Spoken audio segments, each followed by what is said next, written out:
Assalamualaikum warahmatullahi wabarakatuh. Salam sejahtera untuk kita semua. Om Swastiastu, Namo Buddhaya, salam kebajikan. Kami dari kelompok satu akan menyampaikan terkait dengan the opportunity cost of coastal land use control, yaitu analisis empiris biaya peluang dari pembatasan penggunaan lahan pesisir dari Parsons dan Wu dalam jurnal Land Economics tahun 1991. Nah, selanjutnya uh, dari kelompok satu itu ada saya, Zidan, akan membahas terkait dengan konteks dan juga masalah. Lalu ada Iqbal akan membahas mengenai metode dan data, dan juga ada Theonesta akan menyampaikan terkait hasil dan juga implikasi. Nah, kita masuk ke latar belakang.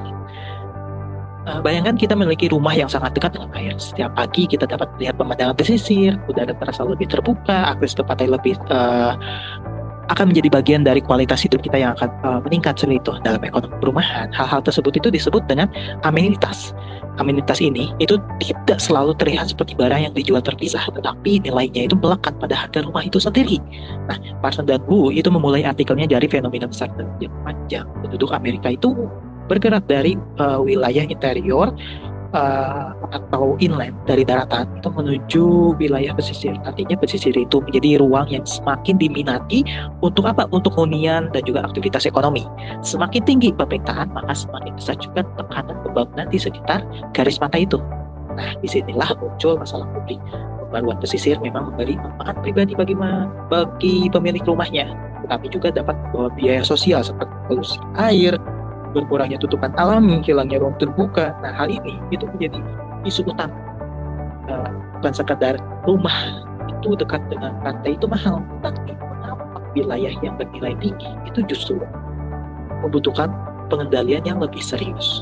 Nah, dengan kata lain, pesisir itu adalah ruang yang menarik secara ekonomi, tapi rentan secara ekologis.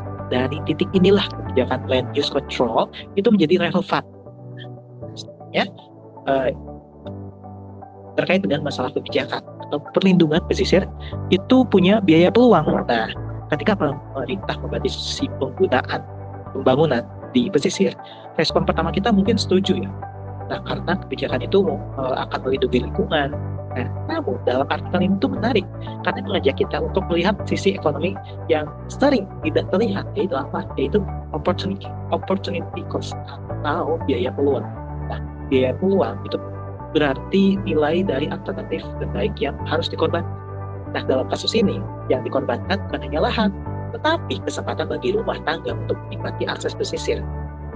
View yang pantai, menarik, kedekatan dengan air. Rumahnya mungkin tetap dibangun, tapi lokasinya berpindah ke daratan. Karena hilang adalah kualitas lokasi yang sebelumnya itu lebih bernilai. Nah, menariknya, nilai ini itu tidak muncul sebagai tagihan langsung. Tidak ada faktur dalam menulis kehilangan pandangan air, setidaknya dolar, itu tidak. Nah, tetapi pasar perumahan menyimpan informasi itu. Rumah dengan akses langsung ke air cenderung lebih mahal dibanding rumah yang serupa memiliki akses yang tidak memiliki akses tersebut. Selisih harga inilah yang jadi bahwa amenitas pesisir itu memiliki nilai ekonomi. Nah, jadi masalah kebijakan yang ditanyakan oleh penulis itu jika kontrol penggunaan lahan buat rumah-rumah yang seharusnya dibangun dekat pesisir itu menjadi bergeser ke daratan. Nah, berapa nilai amenitas pesisir yang hilang? Nah, poin pentingnya adalah tidak menolak artikel ini tentu tidak menolak konservasi. Justru mengatakan bahwa kebijakan lingkungan itu perlu dievaluasi dengan jujur. Manfaat lingkungannya harus dihitung, biaya peluangnya harus tidak boleh dianggap nol. Oke, selanjutnya akan membahas terkait dengan objek studi kasus empiris dalam artikel ini itu mengenai kebijakan critical area program di Maryland, khususnya di sekitar Chesapeake Bay, yaitu kebijakan ini membatasi pembangunan baru dalam zona sekitar 1.000 kaki di atas air. Secara sederhana, pemerintah itu membuat buffer zone. Agar apa? Agar pembangunan itu tidak terlalu mendekati wilayah pesisir yang lebih sensitif. Wilayah yang dianalisis itu lokasinya sangat strategis, yaitu sekitar 35 mil dari Washington DC. Nah, dan memiliki pusat urban seperti Glen Burnie, terus Annapolis. Nah, jadi ini tuh bukan kawasan kosong, melainkan wilayah yang memiliki tekanan pasar perumahan yang benar-benar nyata terjadi. Data dalam artikel menunjukkan bahwa county ini memiliki sekitar 432 mil garis pantai. Sekitar 80%-nya perumahan di county tersebut itu berada di jarak 1 mil dari pantai. Nah, ini itu menunjukkan bahwa pola pemukiman di wilayah ini memang sangat terkait dengan pesisir.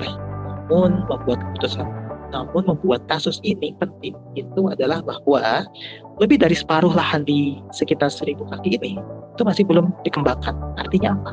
Masih tanpa adanya kontrol. Lahan ini berpotensi menjadi area pembangunan baru. Dengan adanya pengendalian atau kontrol, itu sebagian pembangunan itu bisa terdorong ke lokasi lain.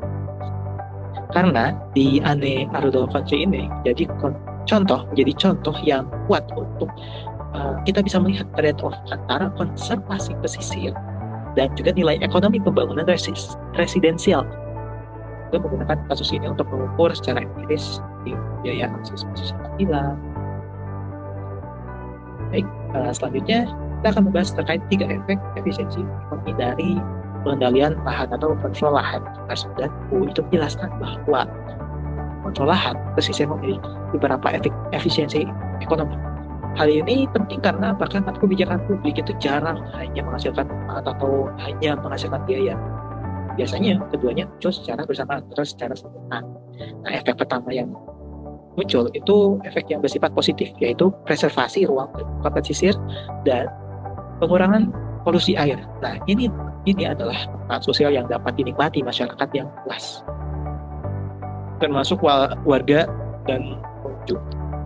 Dalam ekonomi publik, manfaat seperti ini terkait dengan pengurangan eksternalitas atau externality negatif. Lalu yang kedua, itu ada efek yang bersifat negatif, yaitu berkurangnya kedekatan rumah tangga dan bisnis terhadap pesisir.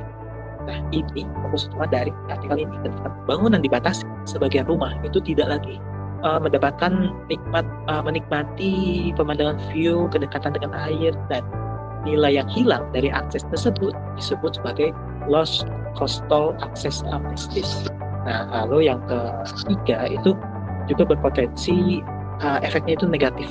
Itu apa? Itu tekanan pembangunan berpindah ke wilayah inlet atau daratan. Nah, jika rumah tidak dibangun di pesisir, permintaan tidak hilang, yaitu bisa bergeser ke daratan. Akibatnya apa? Wilayah yang di inlet atau di daratan itu dapat menjadi lebih padat. Nah, amenitas alam di daratan itu akan berkurang. Nah, itu juga mengakibatkan perubahan biaya infrastruktur seperti jalan, air limbah, layanan publik, keamanan. Efeknya bisa positif ataupun bisa negatif, tergantung bagaimana pola pembangunan itu berubah. Nah, kita lanjutkan adanya tujuan dan kontribusi dari pekerjaan. Nah, tujuan utama dari artikel ini itu untuk mengestimasikan biaya peluang dari pembangunan residensial yang tergeser akibat kontrol penggunaan lahan pesisir. Nah, lalu lebih spesifiknya, itu penulis ingin menghitung nilai aktivitas pesisir yang hilang ketika rumah yang semestinya dibangun di dekat air, tapi akhirnya dibangun lebih jauh ke daratan. Gitu. Nah, kontribusi yang pertama dari artikel ini adalah untuk membuat nilai amenitas pesisir jadi lebih terukur. Air, pemandangan, jarak ke air, dengan bukan barang yang dijual secara terpisah. Tapi nilainya tercermin dalam harga rumah dengan wajah terpasang. Peneliti itu dapat menaksir seberapa besar masyarakat itu menghargai akses ke pesisir. Lalu yang kedua, kontribusi yang kedua itu penggunaan pendekatan hedonic price regression. Dalam pendekatan ini, harga rumah itu dipahami sebagai gabungan dari banyaknya atribut amal, luas bangunan, ukuran tanah, lokasi, karakteristik lingkungan, dan akses pesisir. Dengan mengontrol atribut lain, maka penulis itu berusaha mengisolasi nilai dari amenitas pesisir. Lalu yang ketiga, itu kontribusi yang ketiga adalah relevansi kebijakan. Hasil estimasi dapat membantu pemerintah memahami bahwa pembatasan pembangunan tidak hanya menghasilkan manfaat lingkungan, tetapi juga menimbulkan biaya ekonomi. Dengan begitu, desain kebijakan dapat dibuat lebih hati-hati, misalnya terkait seberapa ketat zona buffernya, terus apakah perlu pengecualian, atau apakah manfaat lingkungan cukup besar untuk membenarkan biaya peluang tersebut. Nah, jadi pesan utama dari slide ini Parson dan Wu itu bukan sedang mengatakan bahwa konservasi itu buruk, bukan. Mereka justru ingin memperkuat kualitas analisis kebijakan dengan membuat trade-off. Jadi lebih terlihat, lebih terukur, dan dapat diperdebatkan secara rasional. Baik, sekian dari saya dan akan dilanjutkan oleh rekan saya Iqbal. Terima kasih. Baik, terima kasih teman-teman untuk kesempatannya. Kemudian di sini akan dijelaskan lagi mengenai beberapa slide ke depan, di mana yang pertama adalah konsep kunci mengenai opportunity cost of displacement. Jadi sekarang ini kita akan memasuki ke inti cara dari penulis ini mengubah kehilangan aminitas menjadi angka. Nah, secara sederhana, opportunity cost ini adalah selisih antara dua situasi, di mana yang pertama ini adalah rumah yang secara potensial itu dibangun di pesisir, yang mana rumah tersebut itu mungkin memiliki akses langsung ke air, kemudian pemandangan, dan juga jarak yang sangat dekat dengan pantai. Nah, situasi yang kedua itu adalah kondisi di mana rumah dengan kontrol pembangunan jadi harus dibangun di pedalaman tanpa adanya amenitas yang sama. Nah, penulis ini kemudian mempertahankan karakteristik rumah lainnya itu seolah-olah tetap sama. Misalnya nih, dari jumlah kamar, luas bangunan, dan juga kualitas lingkungan. Nah, yang dibedakan ini hanya pada amenitas pesisirnya saja. Selisih harga prediksi antara dua rumah itulah yang menjadi nilai akses pesisir yang hilang. Nah, jadi logika sederhananya ini bukan menghitung biaya konstruksi yang baru, melainkan juga untuk menghitung nilai manfaat lokasi yang tidak lagi dapat dikonsumsi oleh rumah tangga. Next. Nah, memasuki pada slide berikutnya mengenai metode hedonic price regression, di mana hedonic price regression ini berangkat dari gagasan bahwa harga rumah itu bukan muncul dari satu faktor saja, namun juga harga rumah merupakan gabungan dari banyaknya atribut. Nah, sebagian atribut ini bersifat struktural seperti jumlah kamar tidur, kamar mandi, garasi, fireplace, luas bangunan, dan juga luas tanah.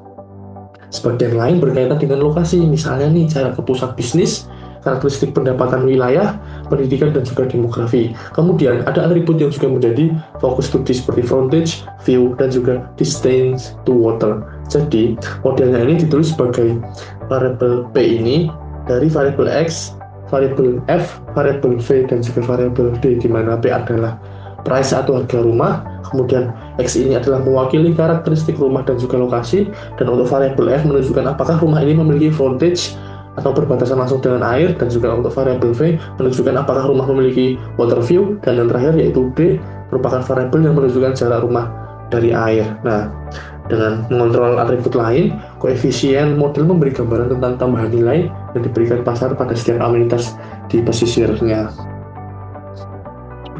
Next.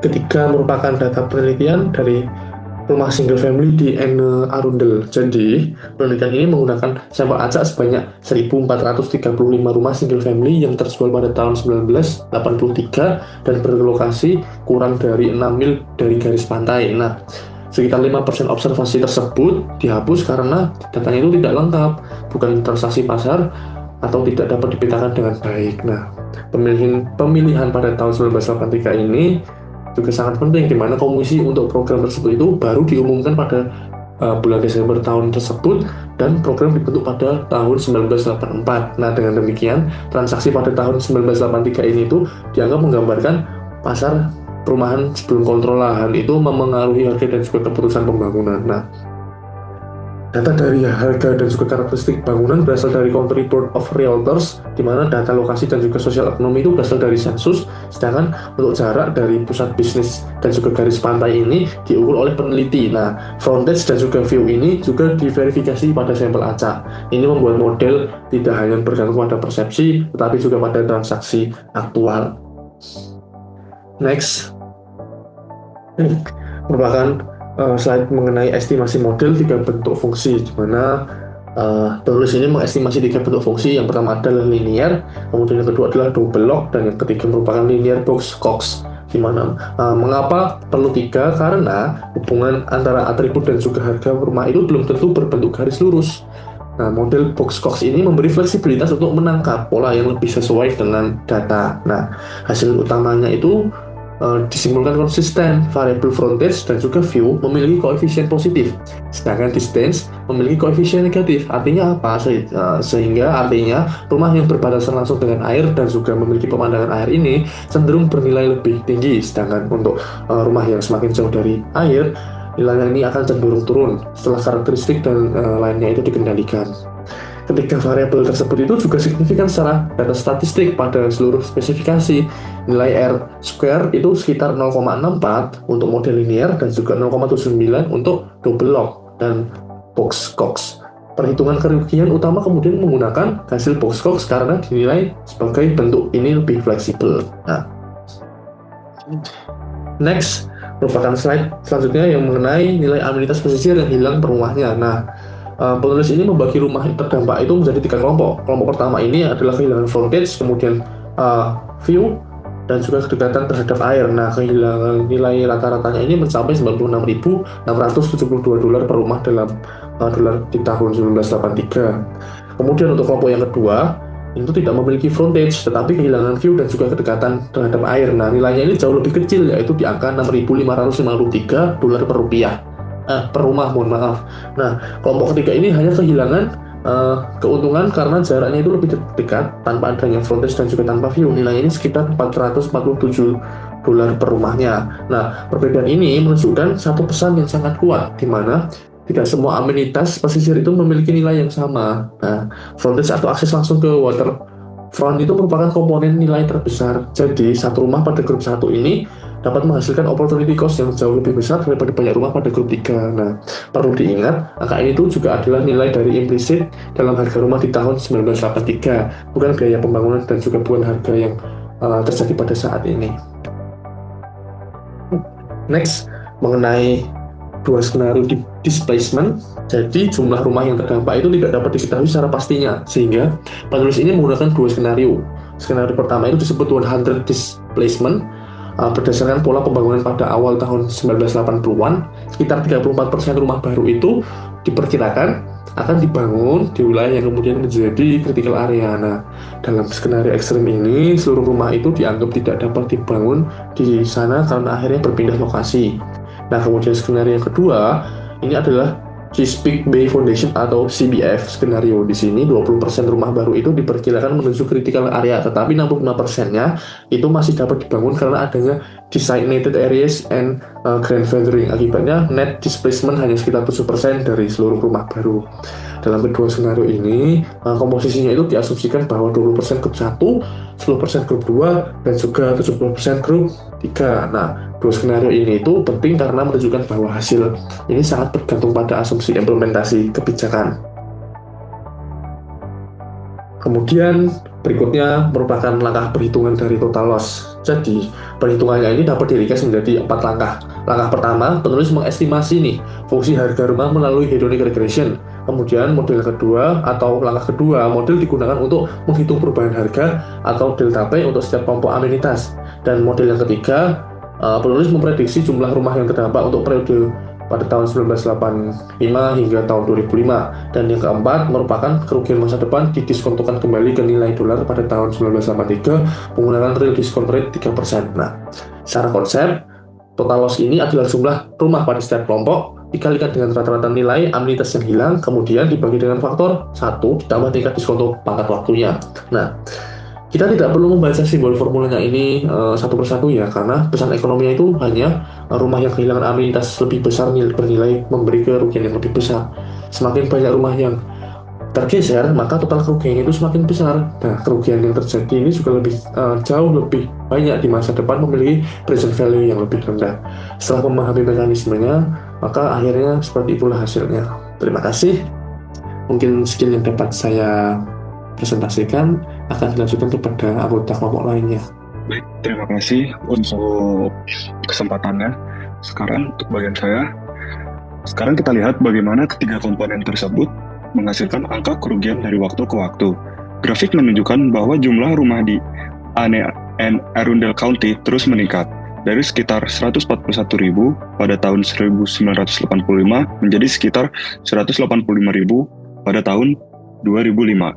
Namun, laju pertumbuhannya melambat pada periode 1986 sampai 1990, pertumbuhan tahunan diproyeksikan 2,1% atau sekitar 3.020 rumah baru per tahun.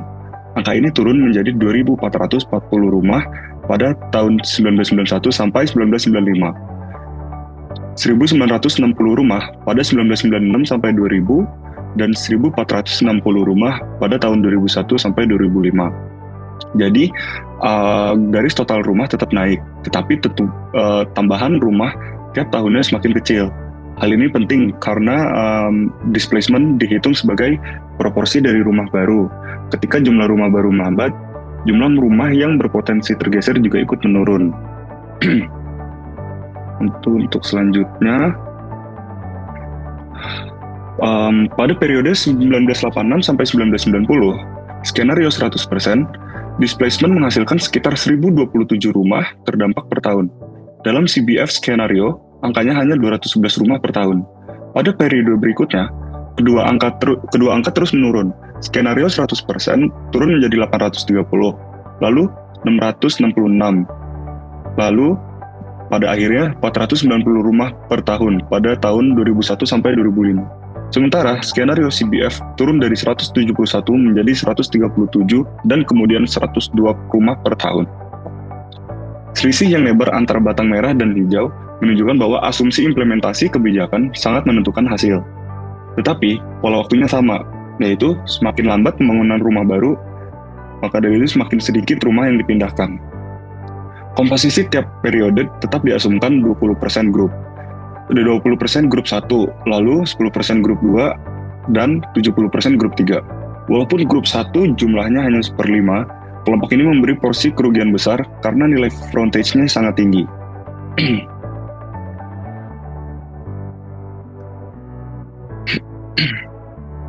Lalu untuk present value of average annual losses-nya, inilah hasil utama penelitian. Dalam skenario 100% displacement, present value rata-rata kerugian tahunan pada periode 1986 sampai 1990 mencapai 19,1 juta dolar dalam nilai dolar di 1983. Angka ini turun menjadi 13,3 juta, 9,2 juta, kemudian 5,9 juta dolar pada periode terakhir. Dalam CBF skenario, kerugiannya lebih rendah, yaitu 3,9 juta dolar pada periode awal, kemudian 2,7 juta dolar, lalu 1,9 juta, dan yang terakhir 1,2 juta dolar pada 2001 sampai 2005. Mengapa kedua garis menurun?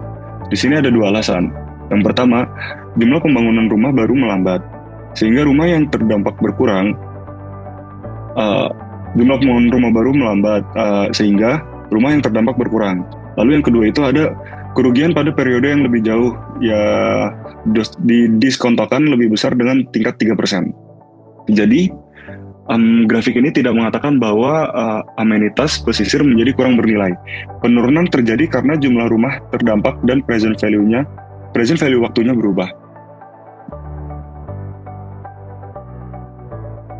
Lalu untuk interpretasi hasil biaya per penduduk, dalam skenario 100% displacement, biaya peluang rata-rata diperkirakan sekitar $46 per penduduk per tahun pada periode awal dan turun menjadi $14 pada periode 2001 sampai 2005. Dalam CBF skenario, rentangnya sekitar $9 dan turun menjadi $3 per penduduk per tahun.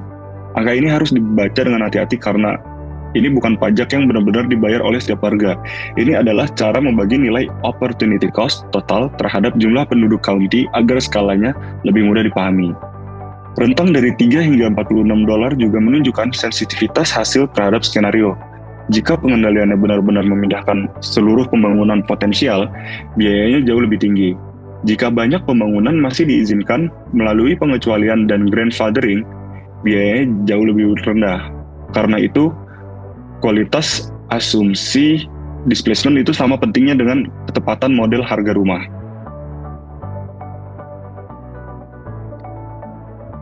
Lalu, kekuatan dan keterbatasan studi.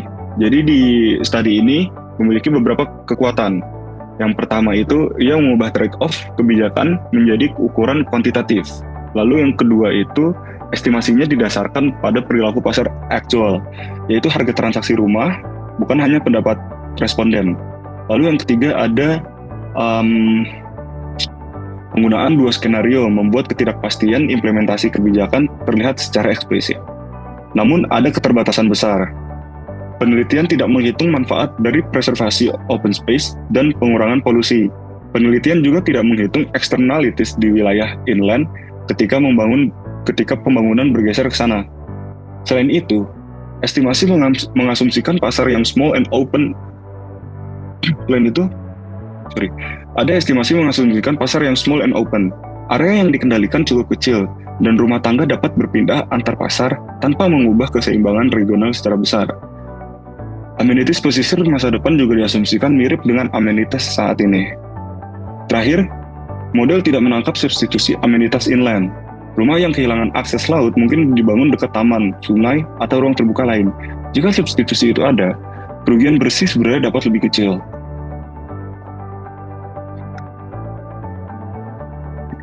Maka dari itu, adanya yang namanya implikasi kebijakan.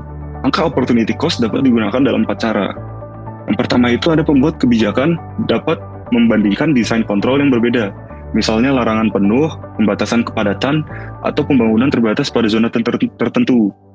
Lalu yang kedua itu ada estimasi nilai yang hilang dapat menjadi dasar diskusi kompensasi bagi pemilik lahan yang hak pengembangannya dibatasi. Lalu yang ketiga, nilai tersebut dapat membantu merancang transferable development rights, yaitu skema yang memungkinkan hak pembangunan dipindahkan atau diperdagangkan ke lokasi yang lebih sesuai.